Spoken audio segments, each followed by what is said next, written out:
All right. Hello, everybody. Welcome to your very favorite Spider-Man podcast. I'm your co-host, Mike L, and as always, I'm joined by... Joshua Mervell. And today we're going to be taking a look at Spidey comics from December of 1985. That's right. And as usual, we're joined by G.I. Jolie. Hello. Woo. Hello. Woo! So happy. There we go. And I got you. Stepped into the room. Where is my horn? And Bex Luthor. Thanks for joining us, Bex Luthor. Hey, yo, what up? It's me. Hey, yo, boy. Okay. So this week we're... What's that? I was going to say, you don't have an appropriate a trash queen, something like yeah, we do need an intro. Well, like a toilet flush? Oh, oh my god. That's funny. Yeah. Or like the first 3 bars of Smash Mouth. How about this? Okay, do you want to introduce Becca again real quick? Uh-oh. Hey, Bex Luthor. Hey, yo, what up? It's me, your boy. There you go. Tim Allen? Perfect. Okay. Like Tim Allen, I did have a big problem with cocaine, so... Oh. I mean... All right. We are Just off kidding, rails, I'm straight folks. edge. Your Okay. problems are different than his. All right, Okay. so So Spider-Man. So we are covering December of 1985. Yeah, we're going to be starting off with Web of Spider-Man number 9, and I'll just jump right into talking about this one.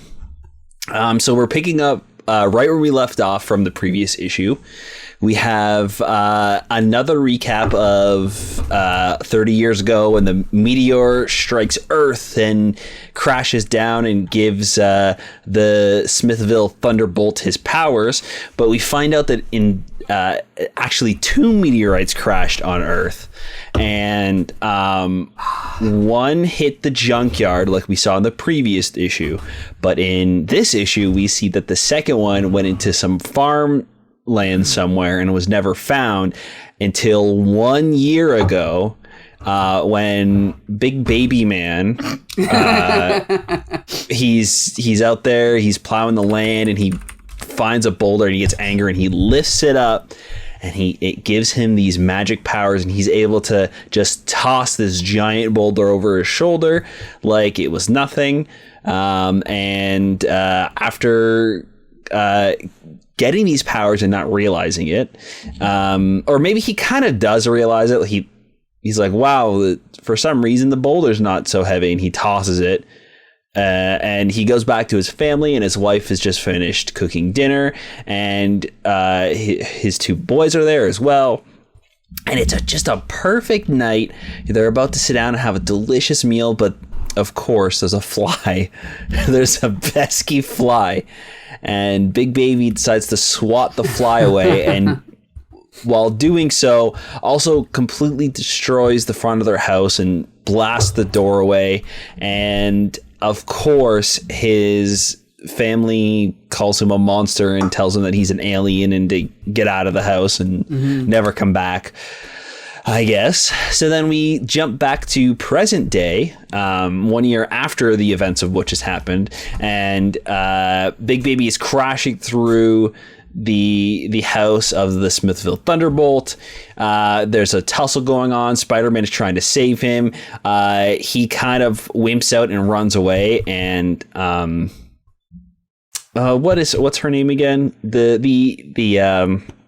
Roxanne? Oh, yeah. Roxanne. Yeah. So she's still there, this reporter. So she has the secret identity. She took a picture of the Thunderbolt with his mask off, so she knows his secret identity, and she sticks around to take some pictures. And after her film runs out, she's gonna go to the police, but not before dropping off the film to get developed. After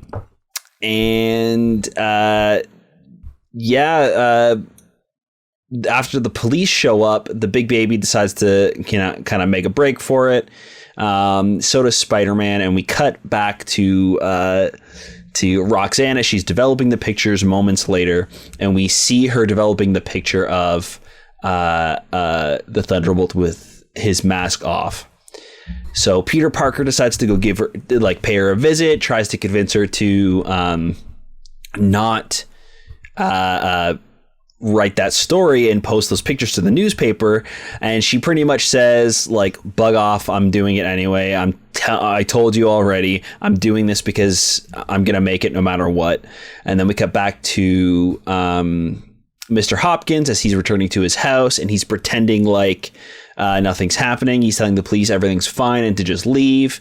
And that's when he decides that he needs to take matters into his own hands with Roxanne, so she doesn't publish the story. And he takes out a gun, and he like, for a moment he's like, I'm just gonna fucking kill her, but he's like, no, I shouldn't do that. And he puts the gun back down immediately. Like, it's just like a moment where he pulls out his revolver and then places it back down on the table. Then we kind of get this weird like dream sequence with Big Baby as he's like looking at his reflection. And he's kind of like flashing back to the past year and how everybody has treated him poorly and treated him like a monster. And he's super jealous about the Thunderbolt because everybody in town seems to love him because he's a hero. So he's going to take out his anger on him and try to stop him. So that's what this whole thing is about. Then we cut over to like another day or something, and it's raining out, and Roxanne is on her way to go publish the paper. And it turns out that the Thunderbolt has set up this trap for her to kind of put her in fake danger, just so he could pretend to save her. So it'll be easier to convince her not to publish the paper. So he throws like some paper mache rocks and makes her swerve out of the way, and he has oil on the ground, so she crashes into a tree branch, or a fallen tree. And she kind of right away is like, listen, I know you're faking. Spider-Man also shows up to save the day, and he also finds out that Thunderbolt's faking, and that's when Big Baby shows up. And after she gets into the car, he like pushes it off of a cliff. Thunderbolt's got to jump down and save her for real this time. And Spidey and Big Baby are kind of fighting, and he's able to jump down to the Thunderbolt, and that's when he grabs him by the scruff of his shirt. He looks him in the eyes and realizes, oh my God, we have the same eyes. The same kind of like lonely look is in Hopkins's eyes as the Big Baby. So he puts him down. He realizes he can't hurt him, and everything is fine. Shield comes and kind of recruits him, and they're going to kind of do some testing on the Rock and him to figure out what's going on with the powers. And then, days later, we find out that Roxanne still published the paper. And it looks like a mob is heading to Hopkins's house, but it turns out that they're all kind of throwing like a parade, I guess, for him. Like they're showing up to his house to kind of thank him for everything. And Peter's wrong, and Roxanne thinks that she did maybe a good thing, it turns out. And as they approach the door, we hear a gunshot. Peter breaks in, and we find Hopkins has committed suicide with the paper in his hand. And it turns out that after his identity was released, he committed suicide. And Peter leaves, and Roxanne, after saying she's sorry and didn't realize it would, cause this, she takes out her camera and takes a picture of the body, the crime scene of the crime. And that's where our issue ends. It's such a weird, like, clunky story. I find that the ending still kind of left me feeling like gross, even though that the story was clunky and didn't really grab me a whole lot. Like those final panels that are just like completely silent of her feeling sad, but then taking out the camera and realizing that she's like, she really will do anything to kind of make it, and how cutthroat I guess it is. It's ghoulish and disturbing is what it is. Yeah. Sure, but it shows her character, right? And I think that's why this story stuck with me so long, is because it doesn't go how you'd expect it to go. You think, oh, she's going to learn the error of her ways, and nope, she publishes a picture, and then it's like, oh, okay, he's dead. Now she's going to learn the error. Nope, she's going to still take the last picture, and I think that's great. I love the ending. But I do agree the rest of the plot is very clunky, and there's a lot that could have been cut out. Yeah, agreed. Mm-hmm. Oh, yeah. What do you think, Bex? Oh, we're done with this one? No, it's just, yeah, it is clunky. It's always awkward when the comic with the big baby fighting Spider-Man and it's goofy and there's an old man pretending to be a superhero and then it ends with a suicide. And you're just like, oh, cool. Like, now I'm sad, kind of, not really. Like, now I don't like anybody in this comic.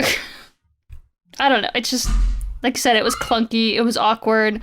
Why does he breaks a wall and his family leaves him? That seems dramatic. Yeah. Like, she's not going to be like, oh, is something wrong with you? Let's go to the doctor. Like, immediately, you're a freak. I'm taking the kids. Like, I think she was just looking for an out, and she was like, here it is. Probably. Well, also the writer is just melodrama, right? Like, go from 0 to 60 in 2 seconds. Just like, it's just cheap writing, kind of. I mean, even him like picking up the boulder and then tossing it over his shoulder. Like, this isn't just like him like throwing it behind him. Like, he tosses it so far it like does that little comical like twink in the sky as it like goes so far. Like he's thrown this like miles and miles away from him and doesn't realize he has powers until later on when he like flicks the flyaway. Mm-hmm. And the fact that he just decides that this is the Thunderbolt's fault, like, oh, this guy's getting props for all this stuff. Why don't I get props? It's like, well, one, you haven't done anything or saved anyone. That's probably, one reason.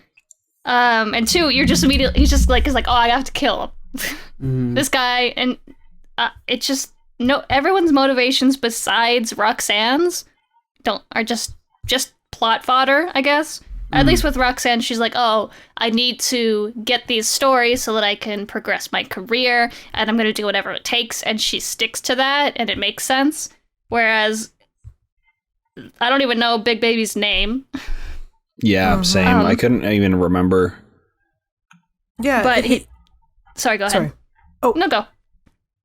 I think his name is... Nope, never mind. That's his son's name. Geof. Yeah. Oh, his name might... Ludlow Bainesmith or something really like farmer-y. Yeah. Oh. So, Jolie, what did you think of the story? It was all horrible. None of it needed to happen. I had some issues with the timeline. I didn't realize that, like, I didn't put two and two together that he had found the boulder, the super-powered boulder, a year ago. I was like, okay, none of this makes sense. 30 years ago. No, he found it a year ago. Because if he found it 30 years ago, why hasn't he aged the way that the other Smithville firecracker did? Like, it didn't make sense. While I was reading it, and it wasn't clear. I don't think that was clear enough. Also, his origin is really lame. These are the reasons why I think that this book is terrible and shouldn't have existed. The origin is really lame. Like, he's out in the field, he's out tilling the field, and finds this rock. He goes home, busts the door, and his family immediately is frightened of him. He's been around long enough to have 3 teenage boys, and this is what tears their family apart. Like, that's silly. Yeah, it's very weird. At least if you would have hurt one of the kids or something, that would have been logical. But just like, I never understand that in movies. Like in Spider-Man the movie, when Peter Parker like punches Flash Thompson, everyone's like, "You're a freak." No, everyone would be like, "Wow, you're really strong. I want to be your friend." You know? Or they'd be like, "Whoa, how did you do that?" Like, your wife and your 3 children of however many years, at least 13 years, suddenly you are a monster in their eyes. Get out of here. Like, stop it. Like, no. Sorry. And like, where is that toilet flushing again? I don't. Ugh. Toilet flushing. Well, anyway, but here's the thing: Sorry, is that, you're gonna say something, go ahead, Josh. oh, it's also weird too, because like, there's a superhero that is actively doing stuff in this town. So him getting superpowers, don't you think maybe like you would put the two and two together by now? Like even the family, like, whoa, you're super strong. And the superhero that we see in this small town that everybody knows is also super strong and has the same like ability you're starting to show. Yeah. Like it's automatically like, you're a monster, get away. It's like, what? Yeah, it would have been a better story if they had built a rivalry between the two of them that wasn't based on the fact that he didn't understand his powers or that he'd lost his family and he'd been sort of on the lam for a year. It's just very strange. Like Josh said, it would have been, I would have actually read that if their family sat down, had a logical conversation about it. Mm-hmm. The kids thought it was really cool that their father is super strong. They noted that there was another superhero in town and they tried to get him to seek the other man out. And then for some reason, like if he was like getting blamed for things while he was trying to seek out the other Thunderbolt. You know what I mean? Like there's a better, there could have been a better written way to create a rivalry between the two of them than what happened in these last two books. Well, over the past, few years of reading, thousands of comics every year, because that's all I do, I've come to realize that like a lot of superhero comics feel like B movies, where you have like maybe a germ of a good idea and even a few good scenes, but I feel like most of these scripts are, if they would have just been rewritten, like, the way you rewrite a screenplay, like you write it and rewrite it and rewrite it and rewrite it. But this is just like one draft. Okay, here's the idea. Okay, boom. And then put it out. But we're sitting here and we can look at it and go, well, if you would have done this differently, if you would have done that differently, like, why did that happen like that?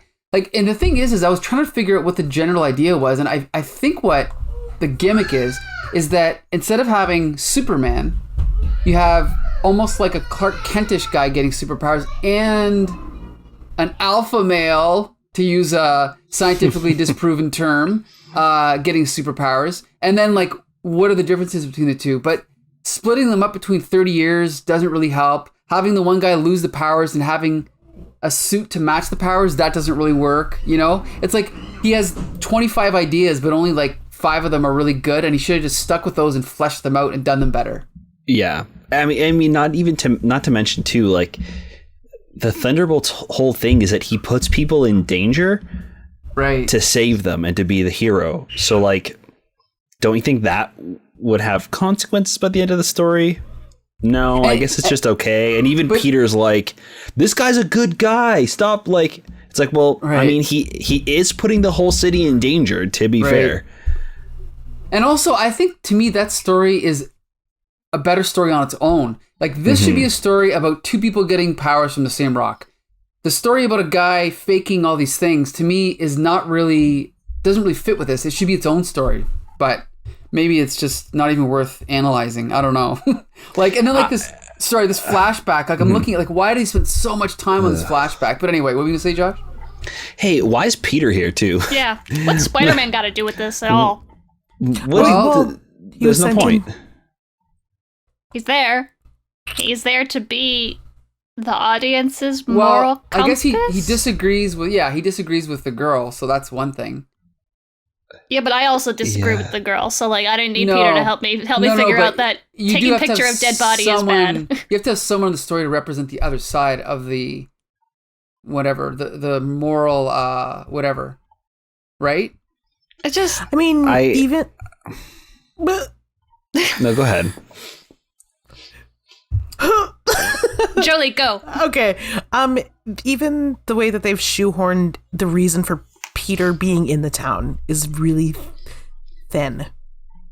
They've sent him to take pictures of this character called the Thunderbolt, but even the timelines don't make sense, because it's like he hasn't been really doing anything to keep up with his youth, or the level of crime fighting he did in his youth. And then now suddenly 30 years later, they're taking notice of him. It just all doesn't make sense, or it makes sense, but it's not worthy of a 2-part storyline. Well, yeah, there's like all these, again, there's all these sort of questions you're supposed to ask when you're writing a story. And one of them is like, why now? Right. So the question is why did this story have to happen right now? And like, again, the 30-year thing doesn't really do anything for me. It's not a necessary element to the story, and it doesn't really add anything to it. So yeah, because the Thunderbolt could have just still had his powers, right, and still be helping the town, and then still get unmasked and still kill himself. Like, that all still could have happened without him having to lose his powers. Right. So is it just to make me feel bad for him? Because I don't. I know, like, I didn't feel bad for him up until obviously the ending, right? I mean, where we find he's committed suicide, because he's doing all of these things that are happening in the town, like the fire in the building and the kids in danger. Like, he set up that situation to make himself seem like a hero. Right.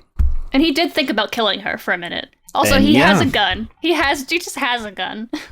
Well, this is the U.S., and hey, don't forget, everyone has the right to have a gun in the United States. Okay, but he was going to kill a woman, so... Oh, right, okay. Yeah. I have to stop her, holds up a gun. Maybe that's dramatic enough. Like, that didn't need to be there. That made me immediately go, oh, what a psycho. Mm-hmm. Okay, yeah, we already talked about the art last time. I mean, the art's the same. It's awkward, and it's clear, but it's very awkward. It's kind of poor. Like, some of it's really poor. The only thing I'll give it is it has that classic comic book nostalgia, but it's not great art. Yeah, I mean, Big Baby looks different from panel to panel sometimes, even. Like, it doesn't look like the same person. Same with the Thunderbolt at times. He's not too bad. Peter normally looks good, but I think it's just because, like, it's his comic, right? So they probably have some sort of, like, character sheet or reference that they can go off of. Not to mention, like, the years at this point of Spidey comics. So also, go ahead. I was just gonna say, it definitely is in service to the story. Did we talk about the you're just like I am? Is that not the original like Martha moment? My God. Like that moment where like the hero or the bad guy is gonna kill the good guy, but then he's like, wait, no, you're just like your mom's name is Martha too. Right. Anyway. I thought they were gonna kiss. It's like, your eyes, they're beautiful. And then they get married, and they're not lonely anymore. Right? Or scared, and it's amazing. Yeah. Look, see, kissing solves everything. I do love this cover, though, by Kyle Baker. I think it's great. That's what I was kind of surprised about, was that there was a Kyle Baker cover. I was like, oh, yes. Yeah, good cover. So yeah, Web of Spider-Man number 9. How many fill-ins is that? What, 5 fill-ins out of 9 issues, or 4 or something? Yeah, that's a lot. Anyway. So yeah, I still give it a mild recommendation, but it's not a great comic, that's for sure. G.I. Jolie, what about you? Only for the weird, only for that weird photographer reporter woman. Okay. She needs to be exposed. Okay. Bex Luthor? Just skip the last 2 issues. I'm sure that the Thunderbolt will never hear about him ever again in the history of Marvel Comics. I'm not sure if Big Baby working for S.H.I.E.L.D. is ever going to get brought up either, so I wouldn't worry too much about it. I do like that they gave him a nice hat, though, so... Yeah, just in case you didn't know, he was going to be working for S.H.I.E.L.D., they had to write it on his forehead. Yeah. Everybody loves swag. Yeah. S.H.I.E.L.D. just carries around swag with them everywhere they go. They're like, well, what if we find someone, we gotta recruit him? Put a t-shirt on that guy. All of the S.H.I.E.L.D. agents have t-shirt cannons. Just like tote bags and pens and buttons. Josh, what about you? Mouse pads. No, but no, I don't think I would. It's just too like clunky, and I don't think that the themes are really clear. The characters aren't fun. There's really no reason for Peter to be here in this story. Like, he's just kind of along for the ride to punch people, right? While others run away. Like, it's I don't know. It's not a good story by itself, and it's not a good Spider-Man story. So I don't think I would recommend this one. Ooh, all right. Yeah. So now we're going to move on to Amazing Spider-Man 271. Bex Luthor, I believe you're going to summarize this one? Yes. And as always, we start off with my favorite thing, a ripped man in his underwear. Let's go. You know it's going to be good, right? I, for a second, was like, is that Kingpin? But I was like, nah, Kingpin's booty is much more defined. He's more thick, yeah. Yeah. So we start off, and it's unclear what's going on at first, but it's Crusher Hogan, who was the guy that Peter Parker originally fights in the wrestling ring when he first gets his spider powers and is trying to figure out how to monetize them instead of be a hero, because then Uncle Ben dies, yada, yada, yada. But honestly, they didn't bring up Uncle Ben in this story of Crusher Hogan, and I give them props. I know. Shocking. So, were you waiting for the shoe to drop at any moment? Yes. You bring up Crusher Hogan and you don't bring up Uncle Ben dying? That's crazy. So we started off, and he's clearly telling a story about how when Spider-Man started off, he was his tutor, and going on about how he gave him his first costume, and he told him all the ropes, and he's talking to the guys in this boxing wrestling area, and this one kid is listening. He's like, wow, what a great story, and not a lie at all. And everyone else is like, obviously it's a lie. Then this big leather daddy comes. What's his name's Manslaughter, I think, which yes. I mean, just, you know what, why be subtle anymore? So his actual name is Mr. Manslaughter or whatever, and he's trying to convince the young boxer guy to re-sign his contract with them, or else, bad things are gonna happen. And this guy just walks around with brass knuckles on his hands at all times, and then he goes back to his boss, who's this woman, Miss Fang, Madam Fang. Yeah. And she's like, oh, he's gonna be in a lot of trouble if he doesn't sign with us. And she's like, don't worry, I'll make sure of that. And Crusher overhears this, and he is very upset about it, because that's his friend, and his one only friend, because apparently it's all gone downhill from Crusher Hogan from here. Who happens to be the biggest Spider-Man stan you have ever seen. He loves Spider-Man. The fact that he fought Spider-Man once is so near and dear to his heart. So he's contemplating, he's like, what do I do? My friend's gonna get hurt / be killed. What do I do? And then we pan back over, and Peter is trying to go home after a night of crime fighting, web slinging, whatever. But of course, Mandy, Bambi, Candy, Sandy, Randy are all on the roof, sunbathing, as they constantly do. So Peter's just like, oh crap, how am I gonna get them off the roof? I know, bats. In the middle of the day. So he makes web bats, and they come and they scare the girls off so he can go back into his apartment, and his landlord immediately knocks on the door, and she's like, don't scare Candy, Mandy, Randy, Bambi, Peter. Also, rent's due in a week. And he's like, and then we go back to the gold notebook that he took from the what was it, the Beyonder. The Heroes from Higher building, right? From the Beyonder. Right. And he's contemplating selling it again, but he's not too sure. And then Mary Jane shows up looking amazing with some suspenders, and they go out for food. This issue is an interesting all over one. And then of course we pan back to, we have to see what Aunt May is doing, and turns out Nathan's in some shady dealings with some shady people and doesn't want Aunt May to know about it, so he wheels off. And we go back to Peter and Mary Jane on their date. Peter gets like his spidey sense goes off once he goes back to work, and it turns out it's just Lance Bannon, which I guess turned your spidey signal on. He's looking for work, gets home. Aunt May's like, "Hey, I'm trying to call you. Nathan's up to some shady dealings with some shady guys. Can you follow him?" Which is a weird thing for her to ask of him, but of course he says okay, even though he just said yes to Lance Bannon taking his job, but whatever. Who cares about commitment? You're Spider-Man.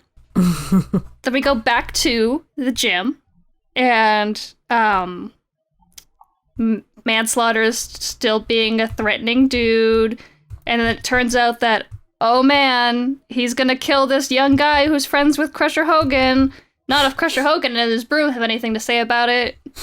And then, obviously, they immediately get attacked because there's two of them and a bunch more of these thugs. So Peter abandons following Aunt May's boyfriend to go help these guys out. He recognizes Crusher Hogan eventually after, like, a big fight with this manslaughter guy who apparently has had a surgery so that he cannot feel pain.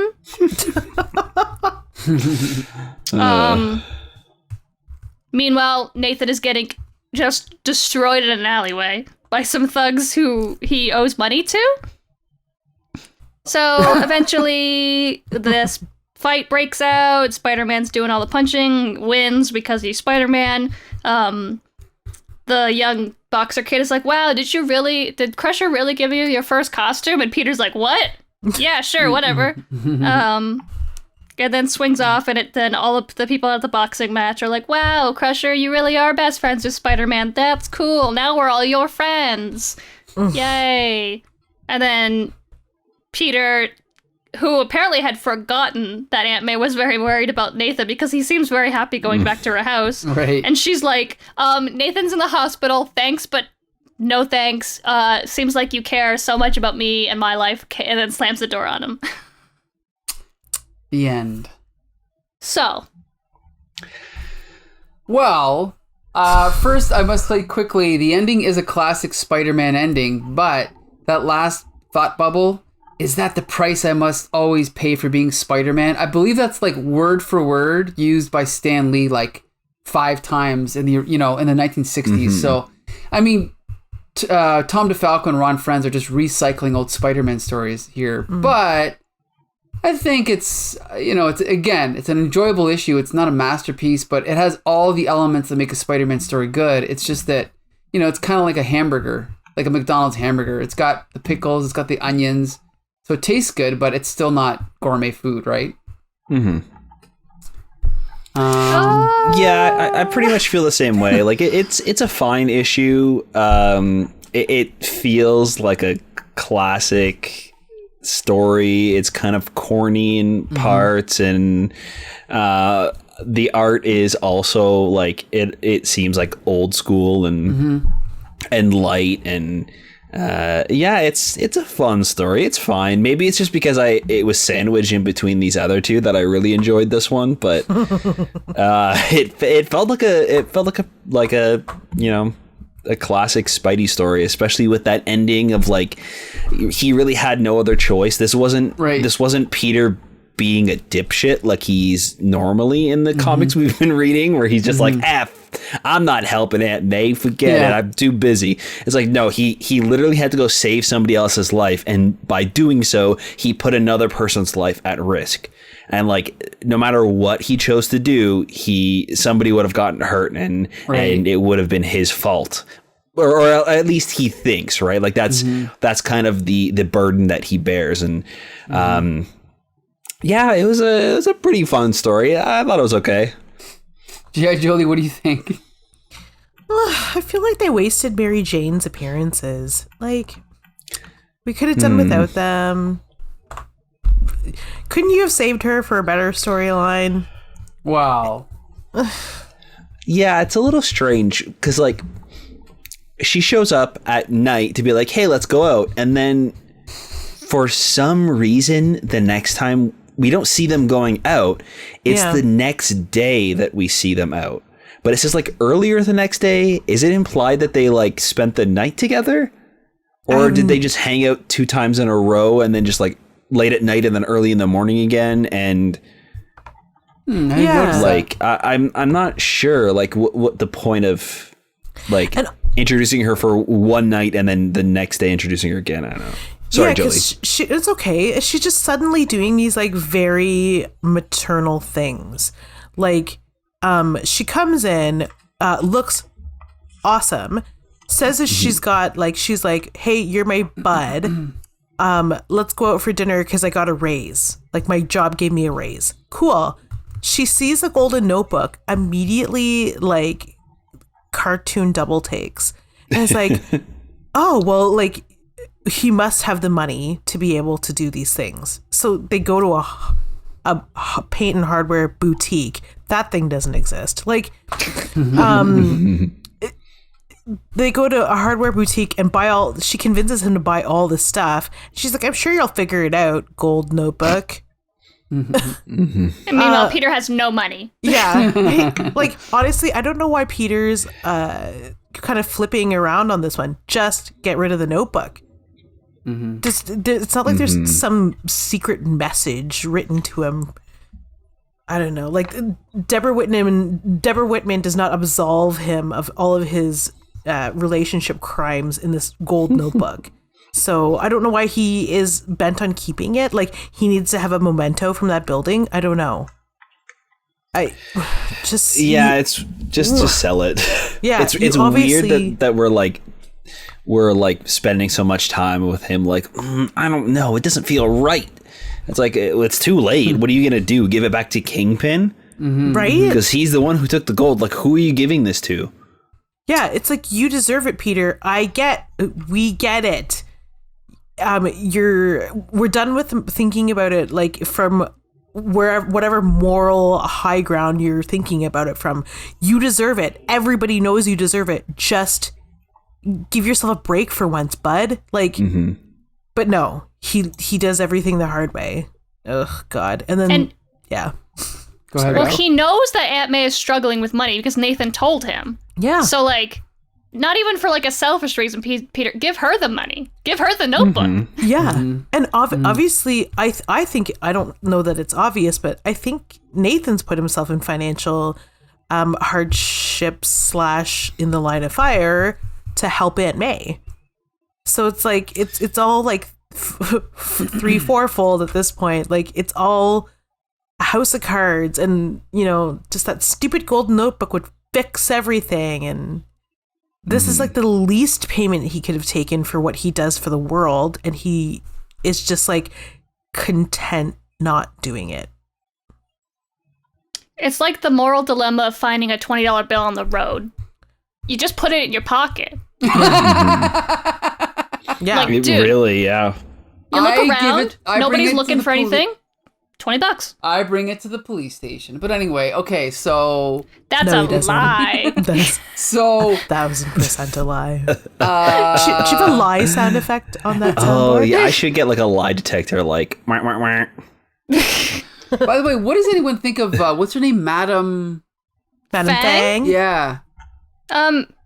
Maybe a bit of a racial stereotype. Yeah, but I mean, what isn't at this point? Yeah, it's the 80s. Yeah, it's like, I could argue. I remember arguing that Fu Manchu was sort of like a caricature, and they're like, well, he's Asian. I don't see how that's a caricature. It's like, okay, I'm not having this argument anymore. Jolie, that's just how Asian people are. Yeah, they just look foreboding on their giant golden chairs in the back of a Chinese restaurant. Obviously. Yeah. Obviously doing it's crime. So cool and okay. Dojo. Oh, hey, by the way, right? Speaking of, someone at work today, I won't say where I work, wanted to take a picture of somebody who's not a Mexican wearing a sombrero because it's Cinco de Mayo. Great idea, right? Post it on our Instagram feed.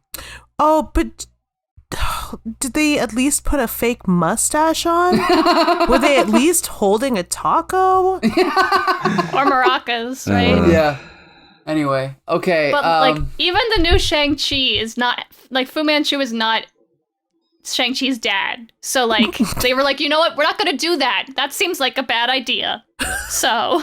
It might just be because they don't have the rights to the character, but yeah, I get your point. I think Marvel has all the rights now. They don't have the rights to Fu Manchu. No, Fu Manchu's separate because he's from these separate book series from. But I have a hunch that it's not just that. Mm-hmm. Yeah. But anyway, girl boss energy for Madame Fang. She runs the whole gig. And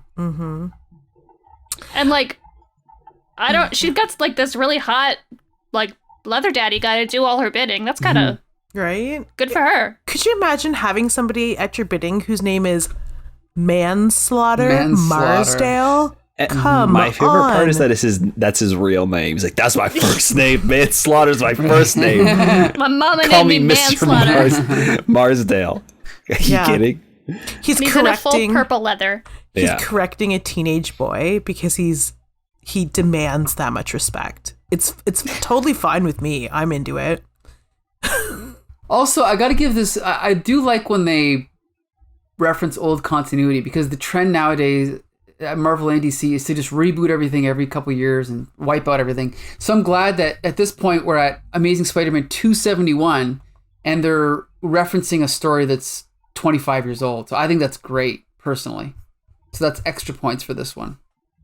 It's just sad that now he just sweeps the boxing ring he used to fight in. Like, that's sad. It is sad, yeah.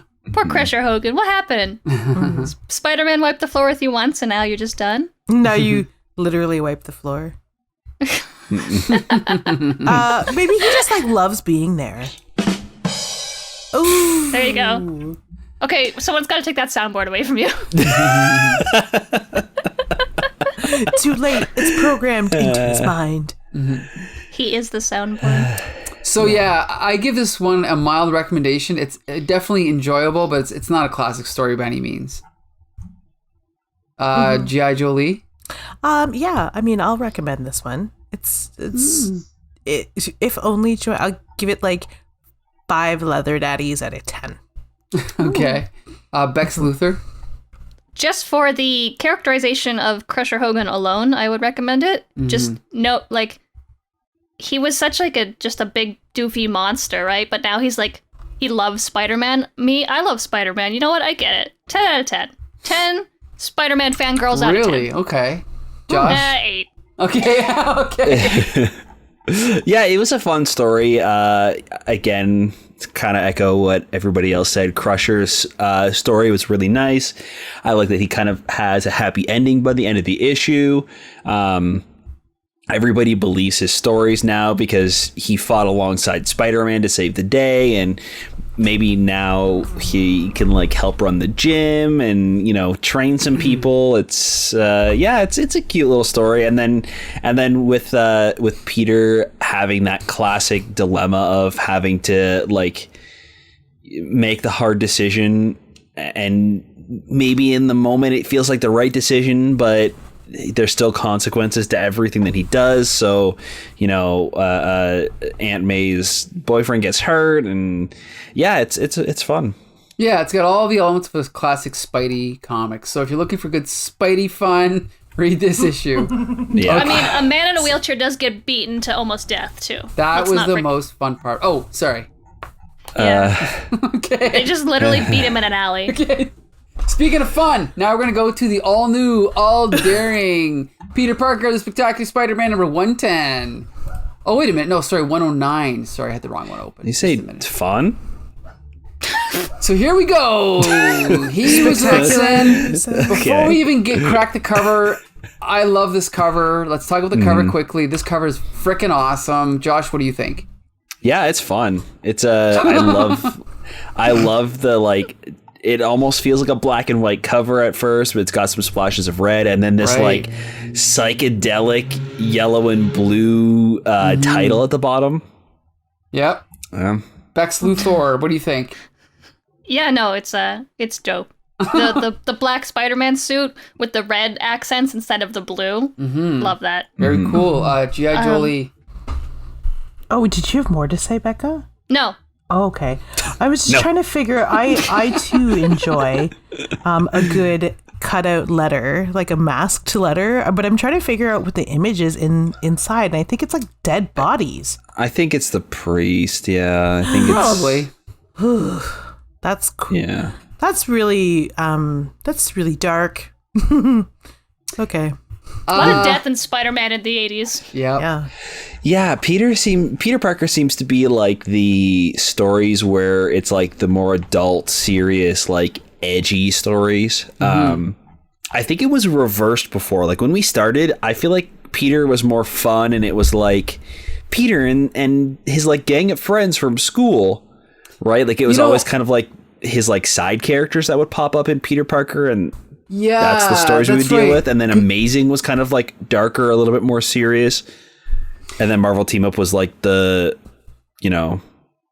crap stories. The bad one.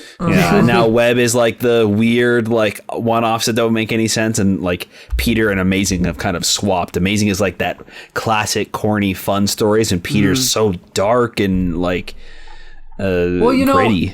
Peter Parker was dark for a while, though. You remember all those kind of Steve Ditko inspired stories? Like by Bill Mantlo and Hannigan, all the drug stuff with Cloak and Dagger. So I think it's been darker for a while, but I know what you mean. When we first started doing Spider-Cast, it was mostly about his like college supporting cast, right? So that kind of changed. You're right. So anyway, we're at part 3 of the death of Jean DeWolfe. So basically, we're kind of just getting a lot of exposition at the beginning. We get a different priest talking about the priest that was just murdered. We're cross-referencing with Matt Murdock and some other people. We also get a 1-page reference to a subplot that we will come to see, that will come to fruition in a few issues, so we won't talk about that. But basically, it's Santa Claus breaking into a little girl's apartment. We'll find out where that goes in a few issues.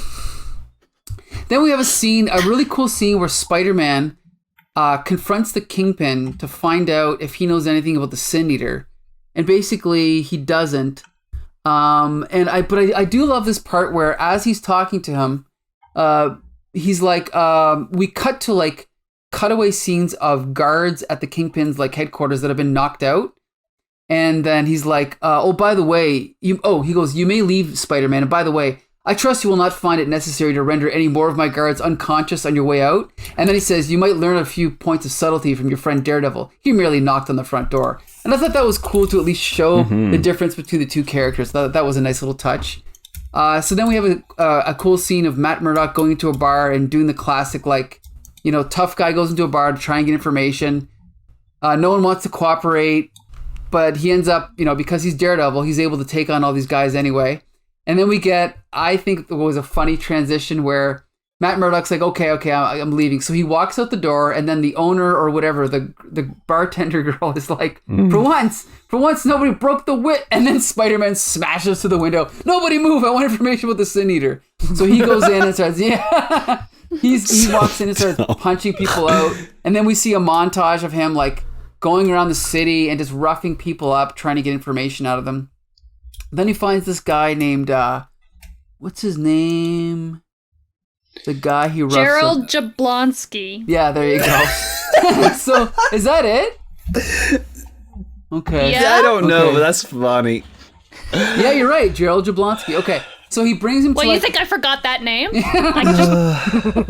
So he brings Gerald Jablonski to this little diner, and he basically pretends that they're friends in order to get everyone in the diner. I don't know why every place they go to is magically infiltrated with people, that are all from the underworld, but whatever. So he's trying to get all these people to think that this guy is like an informant so that they'll all turn against him. So he scares them into helping them out. But what is he? I don't know if he actually gives them any information, does he? No, he basically just says, no, I don't know anything, I swear, right? He doesn't actually give him any information. So then Peter Parker goes back to the Daily Planet or Daily Bugle, and while he's there, what appears to be the Sin Eater breaks through the door. He's got a shotgun, and Peter Parker is surprisingly inactive. He doesn't really do much. He kind of stands there. He's like, it's him. Sin Eater pulls his gun on Robbie Robinson, and Robbie Robinson, the hero, calmly pretends to be J. Jonah Jameson in order to, save the lives of the people in the Bugle. Peter Parker picks up a typewriter or just the ribbon thing of a typewriter, throws it at the Sin Eater, knocks him down. Story's over. Sin Eater's down. They arrest him. They bring him in. And now we know from part 1 and 2 that this is the guy that was confessing in the priest's thing, whatever it's called, the booth. But it turns out that Matt Murdock, since he can hear people's heartbeats, knows that this is not the actual Sin Eater. And for some reason, even though I don't know why he's so protective about his superpower, like what's the difference whether Peter Parker or Spider-Man knows this or not, but he doesn't want to tell Spider-Man that he can hear heartbeats. I guess because no one knows he's blind. Maybe that's why. So anyway, so they figure out that this guy, they know where his address is, so they go to his apartment, they're looking for evidence, they can't find anything, but then they realize there's a door connected to another apartment next door, to the next apartment. So they go in there, and Spider-Man picks up a bill, and he's like, this Con Ed bill, holy cow, this is Stan Carter's place. So then they piece together that this is actually, that Stan Carter is the Sin Eater. He's got the mask, he's got the shotgun, and he's been recording like a diary, and this guy who lives next door has been hearing it, and he's been thinking that these are voices in his head telling him to kill people. And so that's why this guy thought that he was just following up on the voices in his head, and that's why he went to the Daily Bugle, because J. Jonah Jameson was the next target. So then anyway, so then they find out, so then they get a call from the Daily Bugle.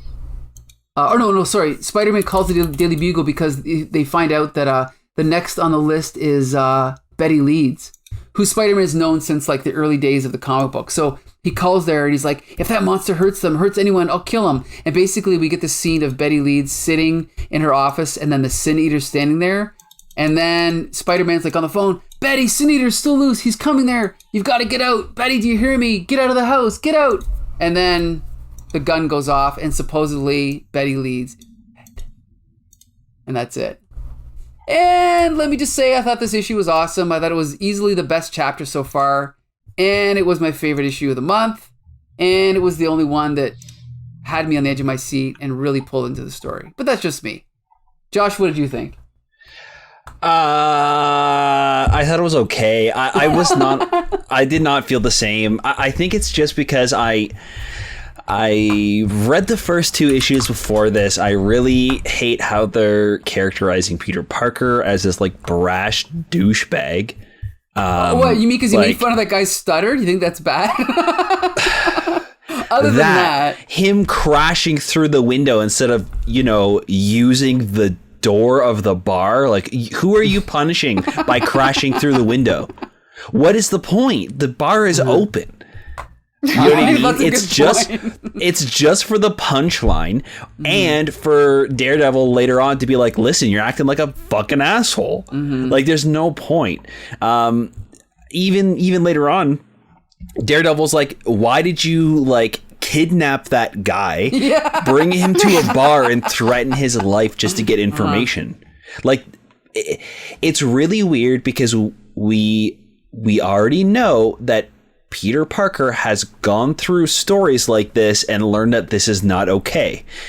He even stops bad guys or other like anti-heroes who use these methods to get information. This is not Peter Parker. This is not Spider-Man. It feels so out of place for him to be acting like this and treating people like this, even if they are criminals.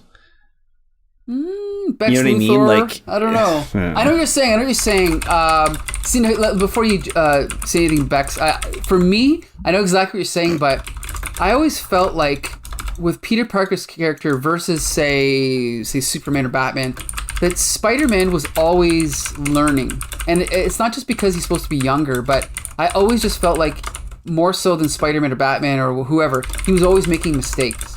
So the fact that Daredevil calls him out on it, I think is part of who Spider-Man is that he still is making huge mistakes as he's learning to be a superhero. That's how I take it. Sure. But maybe not. Bex Luthor, what do you think? No, I'm with Josh on this one. It's not the Peter Parker that I'm accustomed to. And look, I would get it if he was so devastated by Jean DeWolfe's death that he's acting irrationally because like he needs to figure out who killed her, like who killed my good friend Jean DeWolfe. But as we know, oh crud, she's dead. And then, she also had a crush on me. Now I care. Like it hasn't been consistent enough for me to believe in this like outburst of character for Peter. If in the last two issues he was absolutely devastated about the murder of his good friend Jean DeWolfe, and he now is breaking to the point where he's trying his hardest to figure it out, and he's no longer himself anymore, that would make more sense. But he's just been flip-flopping this whole, like, story arc, and I don't buy it. I also really like how he just, like, bursts into Kingpin's office and almost gets shot. Yeah. Yeah. And even Kingpin's like, Peter, you're acting crazy. Yeah. Didn't he learn in the first issue, after he chased down his uncle's murderer, that he shouldn't be taking, things into his own hands, and like what he's doing is wrong? And you're talking about Amazing Fantasy 15? Yeah, like, doesn't he chase down his uncle's murderer? Oh yeah, but he does that, and like that's like him learning to take responsibility. So right, like the first time he's Spider-Man. Right. So it just feels weird that he's doing it again, and like, to people he doesn't know are guilty. Yeah. Like, to just random people, like he kidnaps this man in front of his daughter to question him, and this guy knows nothing. She'll be fine. And he has no reason to believe this guy knows anything. Right. Well, maybe he's a little bit going... that's the point, right? Then that's why he's come into conflict with Daredevil, because he is going over the edge, so... I mean, she did have a crush on him, so... Yeah, it just... I don't know. I feel like this would make sense if it was still, like, the actual symbiote suit, but it's just the fabric costume, right? So... I don't know. It feels a little out of place. I think it would have been great if it was the symbiote, because then you can slowly see him like pushing that boundary. Like, even other superheroes are like, listen, dude, you're taking this too far. What the hell's going on? Right. But no, this is after the fact. Like, it just is strange. Well, yeah, unfortunately they wrapped up that story in like 5 issues, but unfortunately, G.I. Jolie did not have time to read this issue. Well, I mean, I did have time to scroll through it just now. To be honest, I've just been collecting butts for the butt tally. There's a lot of are so Spidey many butts. good I didn't ones. notice. Original 18, when he's like bent over. Literally bending over. During his conversation with Daredevil, the contours. And then the fourth last panel, and then there's the last panel, and I'm like, okay, you know what? This issue may have not been great. There is some weirdness with Santa Claus, but two T's. There's some hits. Even Daredevil contributes a couple marks to the tally. So, I mean, I can't hate it. Also, there's just some really cool stuff about the art. The good thing about flipping through and not having read it is that I'm just looking at the art, and there's so many close-ups of eyes. Like, for what reason, I'm not sure. Was it popular? Did it become popular in the 80s to, like, do that? I don't think so, but like, which ones do you mean? Just original 21. Oh, like page 22. 6 where it's just his eyes. Yeah, that seems to me like a Sergio Leone thing. Like the Italian film director, like just closing up on the eyes. But there's maybe. just a lot of extreme close-ups for a comic, and I mean, they're really cool. Also, the physical comedy. This is the first time the physical comedy worked for me. You mean like smashing through the window? Yes. Yeah, it's great. I thought it was great. I laughed out loud. His entire body it's ridiculous. Right. Because that's the thing is, like, if it's one thing to write the joke, but if the artist wouldn't have drawn it well, it would not have landed. But it totally does. No, and crash is spelled with a K. Like, it's like let's take you out for a moment. Sorry, go ahead, Josh. I think that the joke is pretty funny, and like the timing of it is great. I think it's just afterwards he continues to act like a dick. You know what I mean? Like it's so out of character. It's weird. The art is great in this issue. There's a lot of like fantastic expressions too. Like the faces are all very, very well done. I love on original page 11.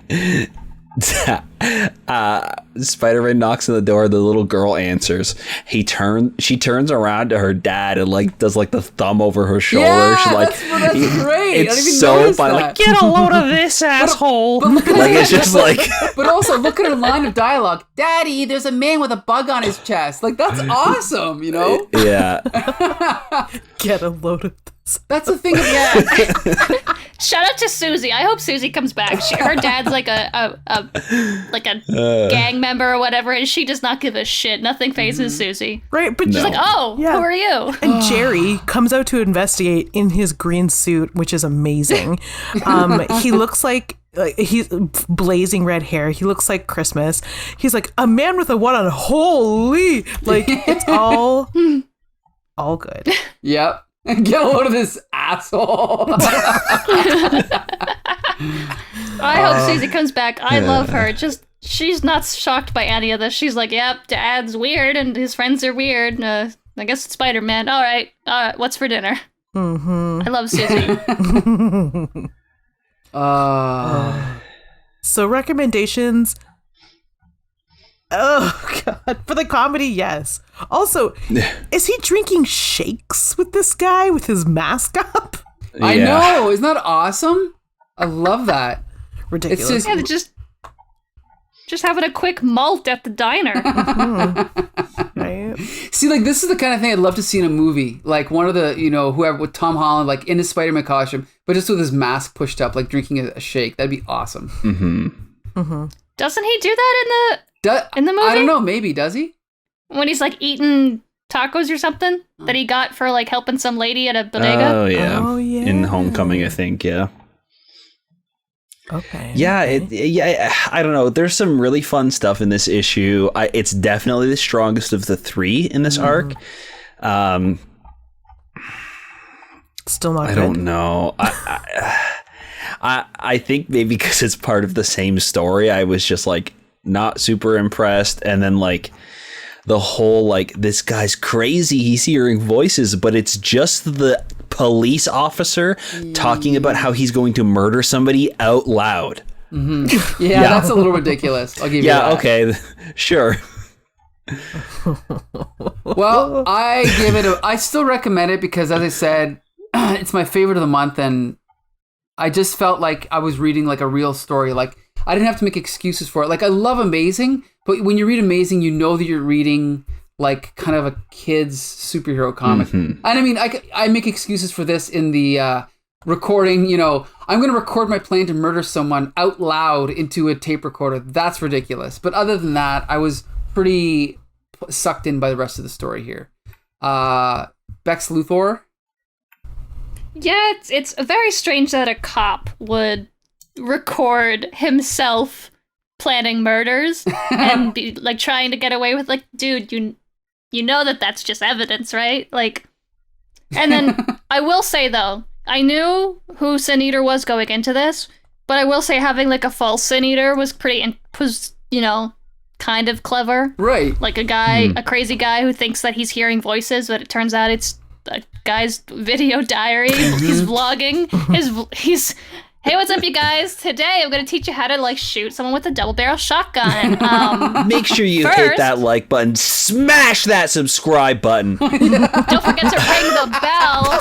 So you don't follow me for some more homicides later on. This video is sponsored by Raid Shadow Legends. Get 500 free coins when you sign up with my code #SinEater.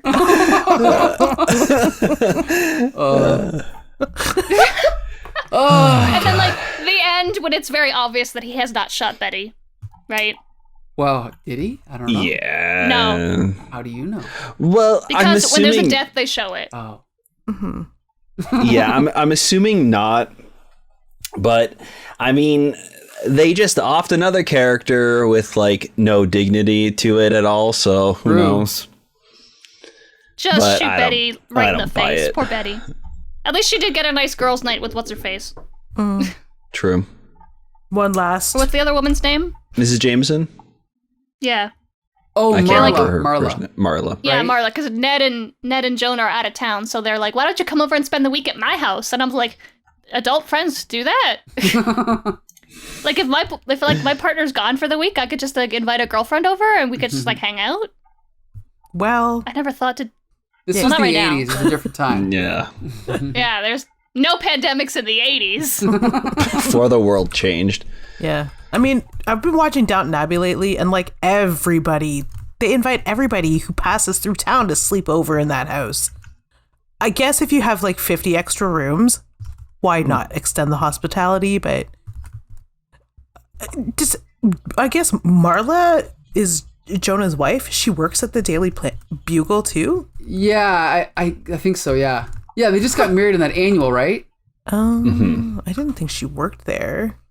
Yeah, I didn't realize she worked there either. Yeah. Unless she just like walks around her husband's place of work talking She might. talking to all the girl Fridays. Oh. So anyway, She might do that. I don't know. were you going to say something else, Jolie? No, I thought somebody else was talking because there's like electronic interference. Oh, no, Oh. I didn't hear it. No. Yeah, I don't hear it either. But anyway, Yeah, I need to get a cricket soundbite, huh? yeah, might as well, yeah. No, because you'll abuse it and just use it when we make really great, funny jokes. Yeah. No, I'll do the but-ums. The crickets just to fill the awkward silence. I Just got to to get my fill own, that too. dead air. I got a few in mind, but I'm going to keep them a secret. But anyway. I don't know why I thought, but I was like, what do you mean get your own crickets? It's weird. I mean, it was like, oh yeah, I know where you can get some. Like, they're stupid. Oh my god. Well, I wish there was another issue to review, but unfortunately there was only 3 this week, guys. I apologize. That's okay. Yeah. Usually the 4th one's not great. Hey, don't speak too soon, because in 2 weeks we'll be getting back to Secret Wars 2. So we'll be adding a 4th issue for 3 months. I Like told I you, said I'm before. gonna be dead. Like I said before. Glad there isn't a 4th. But guess what? Next week, we got a little twist here. We're only reviewing 2 Spidey comics, but they're both graphic novels. We're going to be reviewing The Revenge of the Living Monolith, featuring a guest appearance by Spider-Man. And we're also going to review Spider-Man's very first solo graphic novel, Hooky. So yeah, that's going to be an interesting one next week. So please join us next week. And we want to thank Bex Luthor and G.I. Jolie for joining us. Oh, you're very welcome. All right. So Josh, you can take it from here. We also want to thank you guys so much for listening to the podcast. It really helps when you leave us a review over on Apple Podcast or drop us a line on Twitter at HCT Spidercast. Please let us know what you guys think about the comics we're talking about and the podcast itself. We do want to keep that comics conversation going. That's right. So until next Monday, Spider Spider friends, friends, go Get for over it! this asshole.